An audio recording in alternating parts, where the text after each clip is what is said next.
এই যুগে একজন বড় মানুষ, অনেক জ্ঞানী মানুষ, এটা দেখে তুমি তাকে সবচেয়ে বড় নিয়ামত মনে করো? এই লোককে বলো যে এই নিয়ামতের রহস্য বলতে পারবে কিনা। কিন্তু সাধারণ উম্মত জানে এটা আল্লাহর কুদরত, সুবহানাল্লাহ। তা আমরাই বা কম জ্ঞানী কোন দিকে, কি বলে ডেকে না? তাহলে এই জ্ঞান আমরা কোথায় পেয়েছি? আমাদের আকাবের, আমাদের ওলামাই কেরাম, আমাদের আউলিয়া কেরাম, তারা সব সময় আমাদের সামনে আমাদের নবীকেই বড় করে দেখিয়েছেন, বলি সুবহানাল্লাহ। ফলে সেই নবীর উম্মত হিসাবে আল্লাহর নিয়ামতগুলো আমাদের চোখে ধরা পড়তে কোনো অসুবিধা নাই। কিন্তু যারা নবীকে বড় করে দেখে না, তারা আল্লাহর নিয়ামতগুলো দেখে না, তারা শুধু তাদের নেতা, তাদের পীর, তাদের শায়েখকেই বড় দেখে। নাউজুবিল্লাহ। কথা বুঝতেছেন? আমাদের সামনে আমাদের রাহবাররা অনেক বড় মর্যাদা নিয়ে রয়েছেন, কিন্তু আমরা তাদের এত প্রশংসা, এত প্রচার করি না, নবীর প্রচার প্রশংসা ছাড়া, কি বলেন ডেকে না?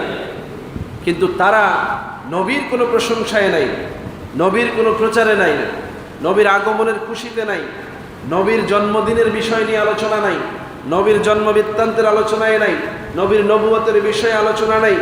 তারা শুধুমাত্র তাদের শায়েখের আলোচনা করতে ব্যস্ত থাকে। বলেন, তারা কি সত্যিকার অর্থে নবী প্রেমিক হতে পেরেছে? আমাদের মধ্যে এই নলেজ আছে, কিন্তু আমরা সীমাটা নির্ধারণ করে কথা বলি।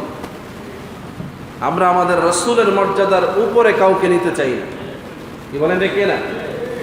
এমন মন্তব্য আমরা করব না যে মন্তব্যের দ্বারা একজন উম্মত নবীর চাইতে বেশি প্রায়োরিটি পেয়ে যায়। নাউজুবিল্লাহ। আজকে দেখেন, নবীর নবুয়তের প্রশ্নে কথা হচ্ছে, নবীর নবুয়তের শান নিয়ে তর্ক বিতর্ক হচ্ছে, স্বীকারোক্তি নাই, কোনো ধরনের কোনো কনফার্মাইজ করতে রাজি না, কিন্তু শায়েখের চরিত্র বড় করার জন্য পাগল হয়ে গেছে। আছে না নাই? কেন? তিনি যদি সত্যিও বলে থাকেন, তোমার বলতে অসুবিধা কাই যে মানুষেরই ভুল হতে পারে। বিনয় তো এটাকেই বলে। তোমরা ইমাম আজম আবু হানিফার ব্যাপারে আমাদেরকে বলো, তিনি বলেছেন, আমি যা তোমাদেরকে মাসলা মাসাইল সহ সহিহ হাদিসের আলোকে বলে যেতে পেরেছি, এর পরেও যদি কোনো সহিহ হাদিস সামনে আসে সেটাই আমার মাযহাব। তো ইমাম আজম আবু হানিফা এত বড় জ্ঞানী হয়েও বিনয় প্রকাশ করতে পেরেছেন যে নবীর কথা চলে আসলে সেটাই আমার কথা, আমার কথার আর কোনো দাম থাকবে না। আর তোমরা কি হইলা?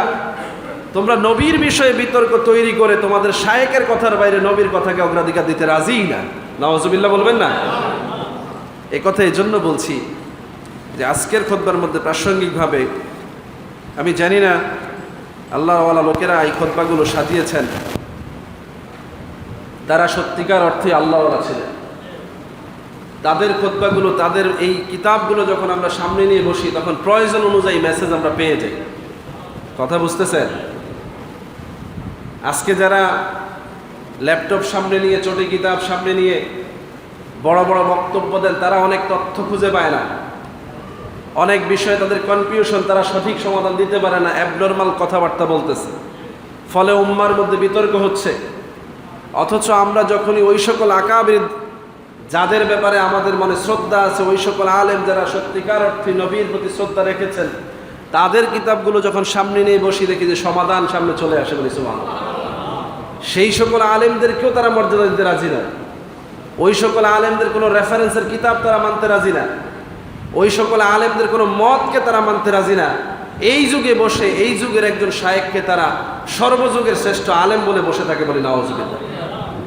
এটা চরম অহংকার এবং চরম নবী বিদ্বেষী আচরণ। কারণ একটাই, মক্কার জমিনে রাসূলুল্লাহ